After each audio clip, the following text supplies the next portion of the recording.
సాధారణంగా మనం ఇళ్లల్లో దేవుడి పటాలు కొనుక్కొచ్చుకొని పెట్టుకుంటాం, పూజ చేస్తుంటాం. ఆ పూజ అయిపోయిన తర్వాత కొంతకాలానికి అక్కడ ఏదన్నా చిన్న మరక పడ్డా, లేదంటే అందులో తేడా వచ్చినప్పుడు ఆ పటాలని తీసుకువెళ్ళేసి పారేయలేము. అప్పటిదాకా పూజ చేసింది వాటిని ఏ చెత్త కుండీల్లో వేయడం అంటే మనం మనసు మొత్తం చచ్చిపోతుంది, చెయ్యకూడదు కూడా.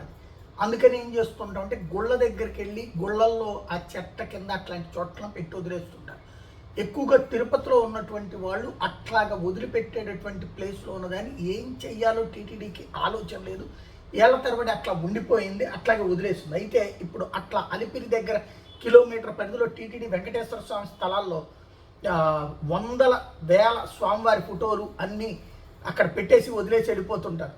అయితే అక్కడ ఈ ఎవరు అంటే వాళ్ళు వదిలేశారు కదా అని చెప్పి టీటీడీ ఏం పర్యవేక్షించదు. అక్కడ వందల వేల స్వామివారి పటాల మధ్యన చెత్త కుప్పల్లో మలమూత్రాలు మధ్యన పడేశారంటే అక్కడే టాయిలెట్లకు వెళ్ళిపోతుంటారు జనాలు. అదొక పెద్ద దారుణమైనటువంటి పరిస్థితి. దాన్నే తాజాగా చూపించినటువంటి భూమన కరుణాకర్ రెడ్డి స్వామివారి చిత్రపటాల మలమూత్రాల మధ్య బీర్ బాటిల్స్ ఉన్న వీటిని శుభ్రం చేయాల్సిన బాధ్యత లేదా అంటూ విజిలెన్స్ను ప్రశ్నించారు. నిర్లక్ష్యంగా వదిలేసి చోద్యం చూస్తున్నారు. టీటీడీ స్థలాల్లో స్వామివారి చిత్రపటాలు పడేస్తే డస్ట్బిన్లా తయారైనవి, మీ పాలనలో ఎంత అపచారాలు జరుగుతున్నాయో చూడండి అంటూ ఇంకోవైపున పవన్ కళ్యాణ్ని కూడా ప్రశ్నిస్తూ వచ్చారు. ఆ విజువల్స్ ఇక్కడ కీలకమైనటువంటిది. ఆ దృశ్యాలని చూపెడుతూ ఇదిగో ఇట్లా జరుగుతోందన్నట్టు.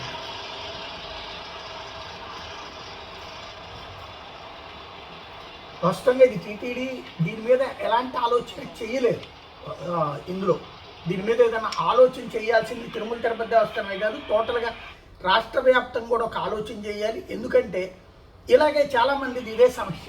ఇళ్లలో నుంచి తీసుకొస్తారు, అక్కడ వదిలేసి వెళ్ళిపోతారు. మనం అప్పటిదాకా రోజు ఇంట్లో పూజ చేసి దండం పెట్టుకుని కొబ్బరికాయ కొట్టినట్టు వాళ్ళు వాటిట్లో మచ్చబడినప్పుడు, మరకబడినప్పుడు, ఆ ఫ్రేమ్ పాడైనప్పుడు అట్లా వదిలేయడం అన్నటువంటిది అలవాటు అయిపోతుంది. అలా వదిలేసి వెళ్ళిన వాటికి సంబంధించి ఇందులో తిరుమల తిరుపతి దేవస్థానం దోషాన్ని లేవనెత్తారు కానీ భూమన కరుణాకర్ రెడ్డి. బట్ ఇక్కడ అది కాదు, అంటే ఈ సమస్య పరిష్కరించాలి అక్కడెక్కడన్నా పెట్టడం అనేటటువంటి. అదే సందర్భంలో వాటిని ఏం చేయాలన్నది ఎవరన్నా స్వామీజీలో ఎవరో చెప్పాల్సినటువంటి అవసరం అయితే ఉంది.